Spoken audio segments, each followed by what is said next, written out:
মুমিন যারা তারা সফলতা অর্জন করবে যদি চারটা কাজ করে। কয়টা কাজ? ধরে কোন কয়টা? আগে শর্ত হলো মুমিন হতে হবে, তারপরে এই চারটা কাজ যদি কেউ করে তাহলে ওই মুমিনটা সফলতা অর্জন করবে, ওই মুমিনটা জান্নাতে যাবে যে মুমিনটা চারটা কাজ করবে। কয়টা কাজ? চারটা কাজ। কি কি কাজ শুনবেন না? কোরআন বলছে। আমার ভাইয়েরা, আল্লাহ রাব্বুল আলামিন বলেন কদ কদ কফ দাল জবর কি হয়? কদ আফলাহাল মুমিনুন।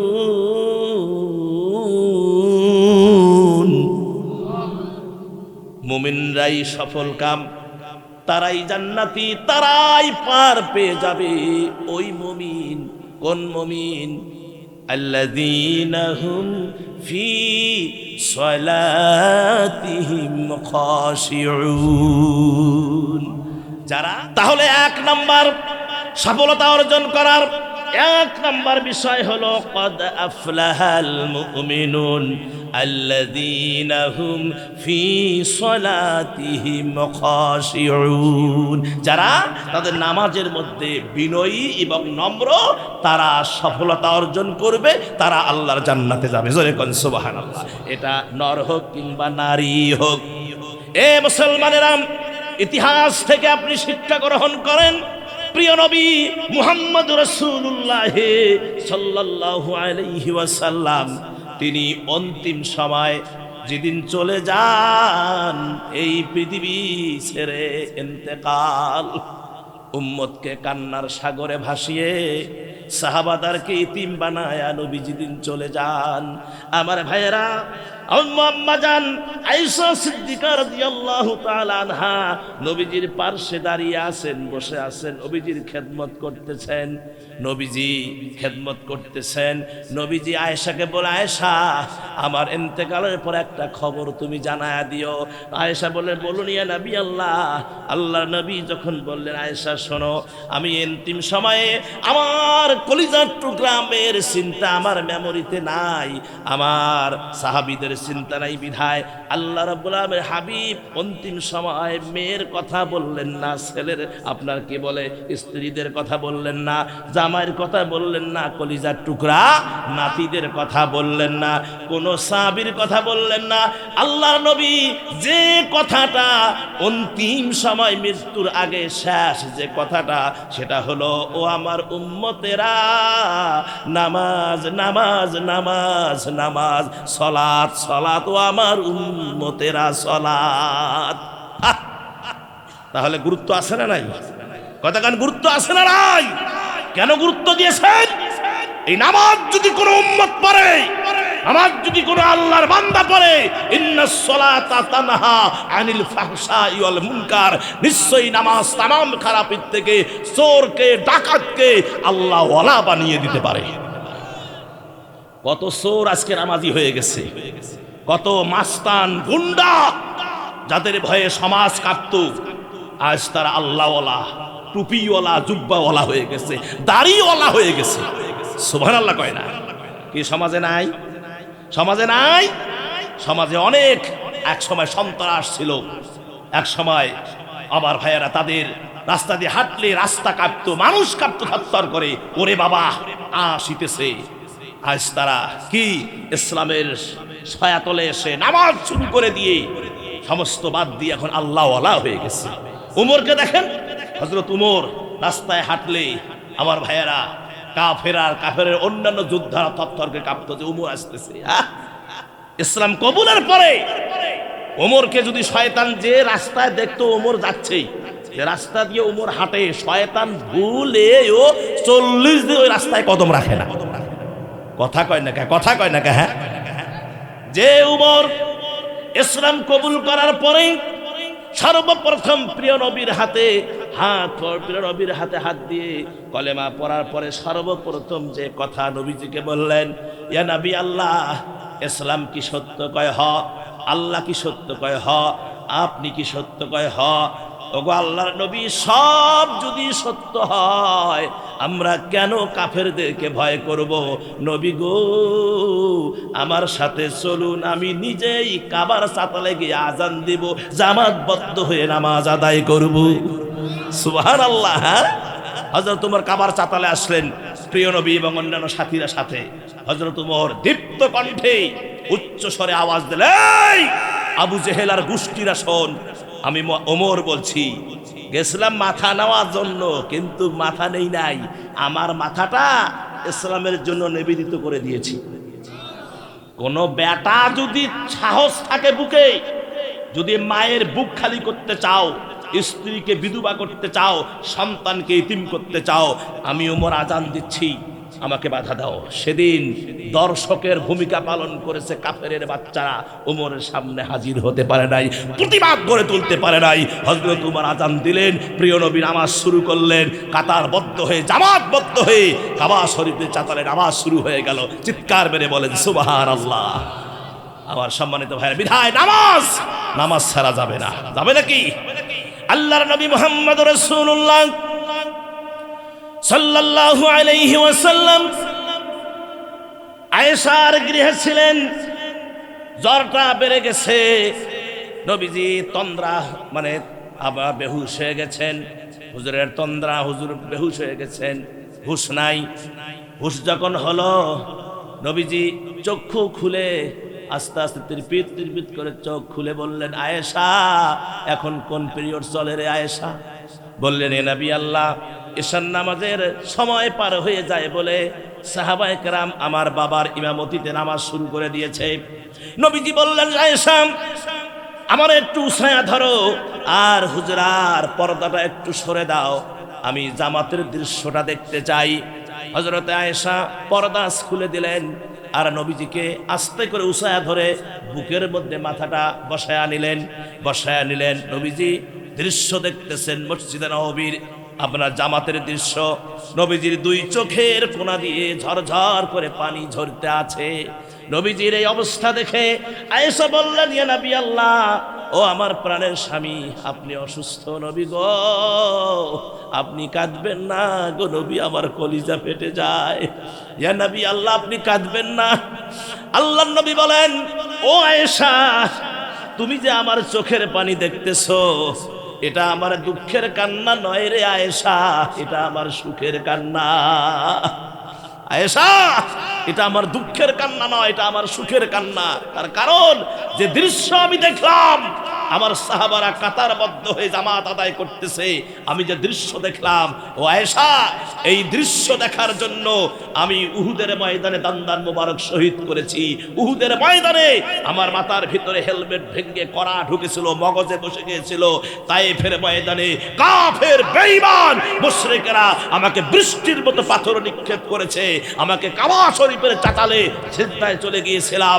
কাফের বেঈমান মুশরিকরা উঠের দুম্বার পচা নারী ভুঁড়ি আমার গর্দানে চাপায়া দিয়ে শ্বাস রোধ করে মেরে ফেলার ষড়যন্ত্র করেছিল। আয়েশা, এটা আমার দুঃখের কান্না নয়, এটা সুখের কান্না।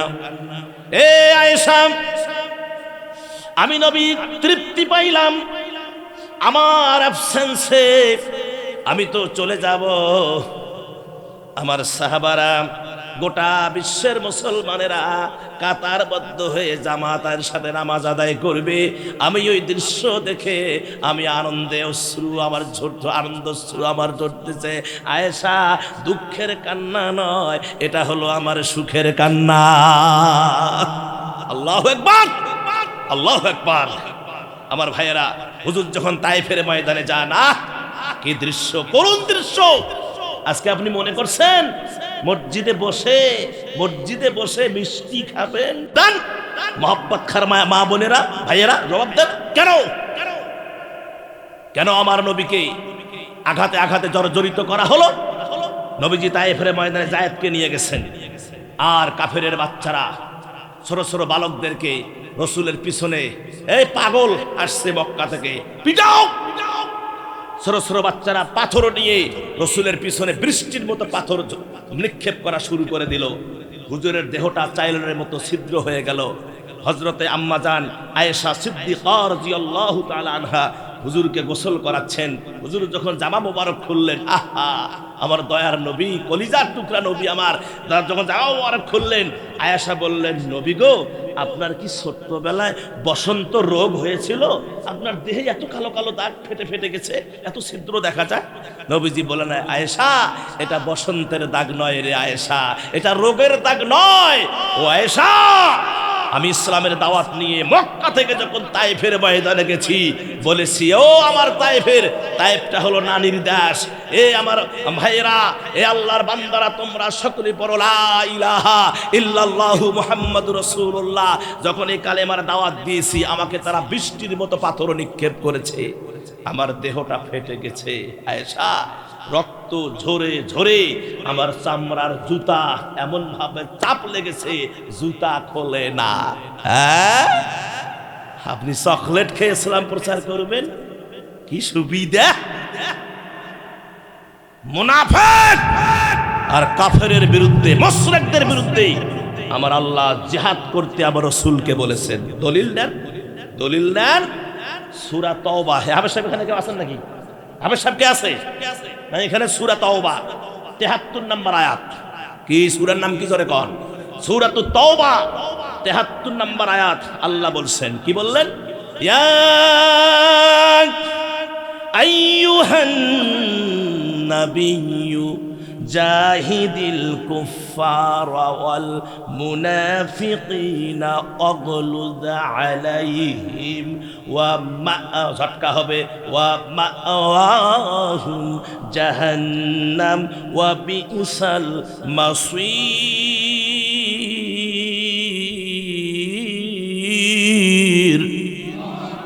ও নবী, আপনি মুশরিক আর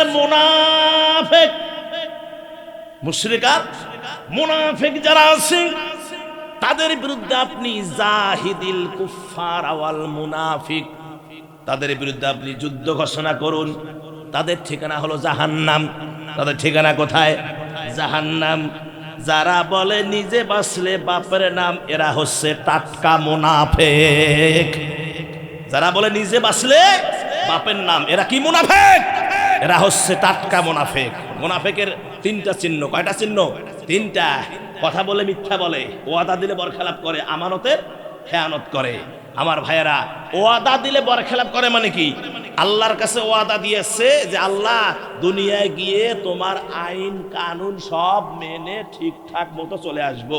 আর দুনিয়াতে আইসে ওয়াদা দিছে আল্লাহ, দুনিয়াতে আসিয়া জেনার সাথে, মদের সাথে, তাসের সাথে, সুদের সাথে, তারপরে আপনার বিভিন্ন অন্যায়ের সাথে জড়িয়ে গেছে। তাহলে সে মুনাফিকি করে নাই? এই কথা কেন মুনাফিকি করে নাই? যারা এই কাজগুলো করে এরা হচ্ছে মুনাফিক। আর রাসূল বলেছেন, আল্লাহ বলেছে, ও নবী, আপনি তাদের বিরুদ্ধে যুদ্ধ ঘোষণা করেন, আর তাদের ঠিকানা হচ্ছে জাহান্নাম। যদি তারা ৫০০, ১০০০, ২০০০ মসজিদ বানিয়ে দেয়, যদি তারা এই মাদ্রাসা বানিয়ে দেয়, উন্নয়নের জোয়ার যদি উসলি যায়, আল্লাহর কোরআনের ভাষায় এরা হচ্ছে মুনাফিক, এরা হচ্ছে মুনাফিক। এদের ঠিকানা হলো জাহান্নাম, জাহান্নাম, জাহান্নাম। কথা কয় না, একে চুপ করে বসে কথা কয়, ঠিক কিনা? আরো জোরে কোন ঠিক কিনা? আরো জোরে বলেন ঠিক কিনা?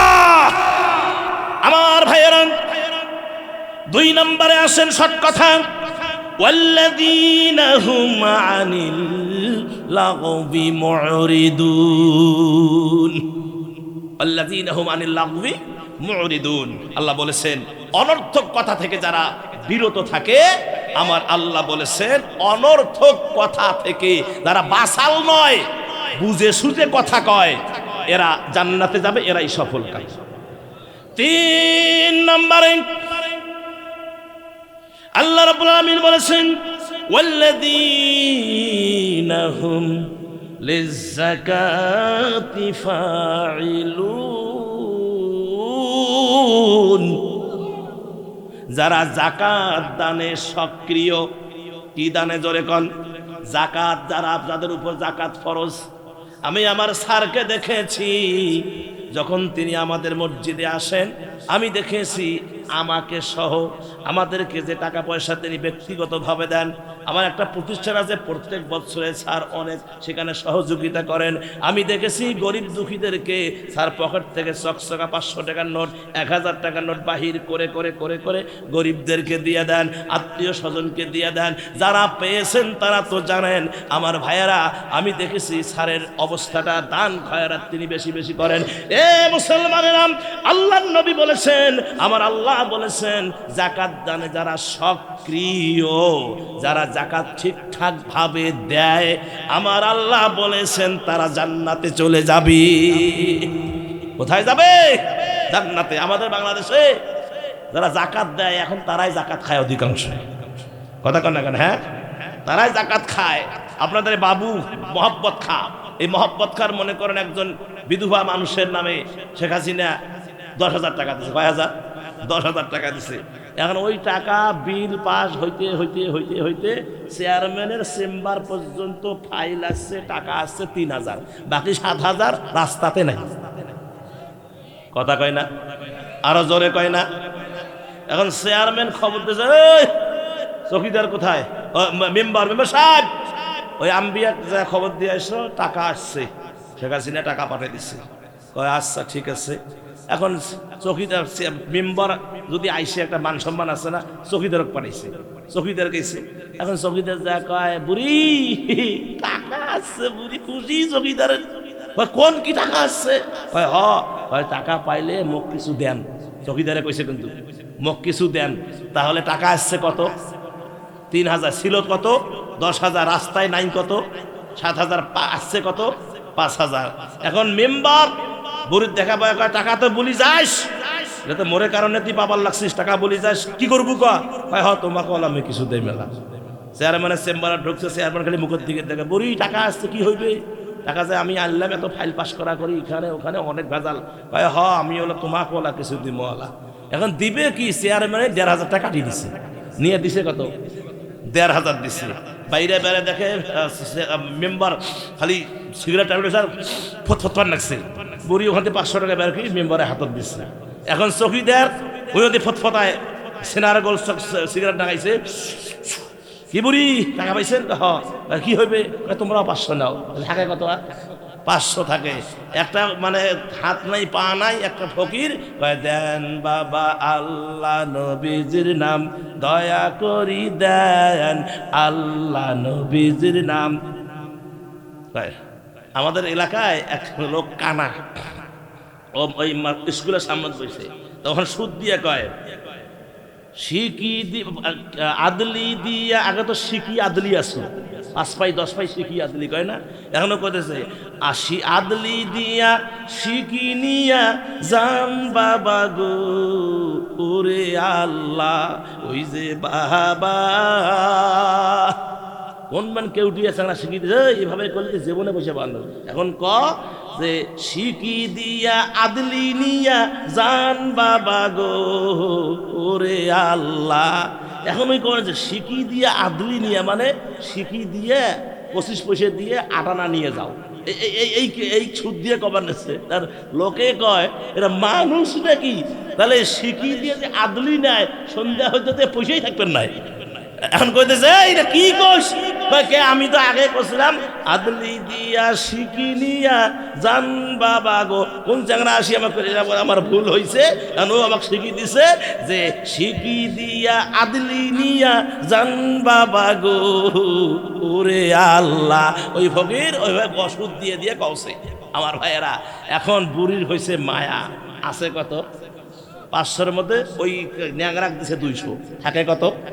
300। বাড়ির নাই ঢোকার আগে নাতি নাতনি 6টা একে যায়া বুড়ি ধরছে, নিয়ে শেখ হাসিনা টাকা দিছে, আমার কি হইবে, আমরা মজা খামো। এখন বুড়ি সহ্য করে না পায়া আছে কত? 300। 300-এর মধ্যে অর্ডার দিছে 200, আর থাকে কত? 100 দিন ঘর ঢুকছে, তাও বুড়ির ভয় যে কাইবার আসি পিছায়। এই হয়েছে কপাল, এই হয়েছে অবস্থা। কথা কন না ভাই, আরো জোরে কন ঠিক কিনা? আজকে যারা জাকাত খাওয়ার মতো তারা আজকে জাকাত খেতে পারে না। আজকে জাকাতের লঙ্গি দেয় 10টা দিয়া, ক্যামেরা আনে 25টা, চকং চকং চকং চিকুন মানে ছবি ছবি চিকুন চিকুন। পরের দিন সাথে সাথে ফেসবুক ইউটিউব একটা ভাসি গেল, জাকাত দিয়ে ফাটাই দিছে একবারে। দিছে কয়টা? 10টা। সে এমন লঙ্গি, ওই লঙ্গি পরিয়ে যদি শ্বশুর বাড়ি যায় বা শাশুড়ি ঝাঁটা দিয়ে পিটাইবে জামাই। কথা কয় না কে? হ্যাঁ, ওই লঙ্গি পরে যে শ্বশুর বাড়ি যায়, শাশুড়ি ঝাঁটা লাগাইবে। জামাই ইলে কি পরিয়েছে না বছরই না কি পরিয়েছে না, পুরো সেন্টার মানে সব আউট। শয়তানের বাচ্চারা, তুমি জাকাত দিবা, জাকাতের নামে তুমি কৌতূহল করছো। হ্যাঁ, গরিবদের সঙ্গে তামাশা। ইসলামী হুকুমত যদি বাংলার জমিনে কখনো কায়েম হয়, এই জাকাত বানার কারখানাগুলোকে জ্বালিয়ে পুড়িয়ে সরকার করে দেওয়া হবে। কথা বলে ঠিক কিনা? আর রাজি দুহাত তুলে আল্লাহকে দেখান। 4 নম্বরে আল্লাহ রাব্বুল আলামিন বলে দিলেন, তারাই সফল কাম, তারাই জান্নাতে যাবে, সফল কাম তারাই হবে। ওয়াল্লাযীনা হুম লিফুরুজিহিম হাফিজুন। আমার আল্লাহ পাক বলে দিলেন, যারা কি নিজের যৌন সংযৌন অর্থাৎ নিজের ইজ্জতের হেফাজত করে। সুবহানাল্লাহ কোন? আমার ভাইয়েরা, যৌন অঙ্গকে যারা সংযত করে, আমার আল্লাহ বলেছেন যারা নিজের ইজ্জতের হেফাজত করে। ইজ্জতের হেফাজত কেন না, নবীজি বলেছেন হাদিস, তোমরা 2টা জিনিসের গ্যারান্টি দাও, আমি নবী তোমাদেরকে জান্নাতের গ্যারান্টি দিব। কিসের গ্যারান্টি? তোমরা 2টা জিনিসের গ্যারান্টি দাও, আমি নবী কি দিব? জান্নাতের গ্যারান্টি। 1, 2 চোয়ালের মধ্যবর্তী জায়গা জিহ্বা, এই জিহ্বার গ্যারান্টি দাও, মানে অনর্থক কথা বলো না, মিথ্যা কথা বলো না, চগলখুরি করো না, এটা করো না, সেটা করো না। আর 2 নাম্বার, 2 চরুর মধ্যবর্তী জায়গা, দামি জায়গা, লজ্জায় স্থান, এই লজ্জায় স্থান আর জবানের হেফাজতের গ্যারান্টি দাও, আমি নবী তোমাদেরকে জান্নাতের গ্যারান্টি দিব। কিন্তু দুঃখের বিষয় রে, যুবকেরাও ফাও খোঁজে, অনেক বুড়াও আছে ওরাও ফাও খোঁজে। অনেক বুড়াও আছে সমাজে, দেখবেন বুড়া হয়েছে গাছ চড়া ছাড়ে না। কথা কন? হালাল হারাম কিচ্ছু বোঝে না। আর যুবকেরা তো ঘুর ঘুর ঘুর ঘুর, সুপার মার্কেট, যে ঈদের সময় আসতেছে, ঈদের মার্কেট, সুপার মার্কেটে সকালে ঘুম থেকে উঠিয়ে ব্রাশ ট্রাশ করিয়ে 4টে খায়া দায়া সুপার মার্কেটে যায়, খালি মরে মরে দাঁড়িয়ে থাকে, টুকটুক টুকটুক টুকটুক কি দেখে। কথা কেন? হ্যাঁ, খবরদার যুবক, তুমি ঘুরবা কেন? তোমার তো একটা প্রেস্টিজ আছে, তুমি একটা যুবক, একটা পুরুষ মানুষ, একটা প্রেস্টিজ আছে মিয়া। তুমি মেয়ের পিছনে ঘোরো, যোগ্যতা অর্জন করো, মেয়ের বাপ মা গোষ্ঠী সূত্রে তোমার পিছনে ঘুরবে।